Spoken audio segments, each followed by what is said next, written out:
வாசியோக பயிற்சி பண்ணா மட்டும்தான் நீங்க வந்து வ கண்டிப்பா யமதர்மனோட கிட்ட இருந்து நீங்க தப்பிக்க முடியும்.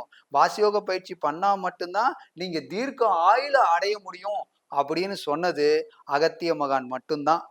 அகத்திய மகான் மூலியமா சொல்லப்பட்ட உண்மைதான் இந்த மார்க்கண்டேயனுடைய கதை. இத நல்லா தெரிஞ்சுக்கணும். எல்லா மக்களும் நல்லபடியா புரிஞ்சுக்கணும். வாசியோக பயிற்சி பண்ணா மட்டும்தான் நீங்க சிவலிங்க நிலைய அடைஞ்சா மட்டும்தான் நீங்க தீர்க்க ஆயுள அடைய முடியும். சிவலிங்க நிலைய அடையும் போதுதான் நீங்க சிவனோடு கலக்க முடியும். அப்படி சிவனோடு மார்க்கண்டேயன் கலந்ததால தான் அவரு பாசக்கயிற போடும்போது சிவன் மேலேயே பாசக்கயிற போடப்பட்டதா எல்லா கதையிலயும் சொல்லப்பட்டிருக்கு. ஆனா இதுக்கு மூலமான காரணம் மார்க்கண்டேயன் வாசியோக பயிற்சி பண்ணி மேல்நிலை அடைஞ்சனாலதான் 18 வயசுல சாகாம தீர்க்க ஆயுள அடைஞ்சாரு.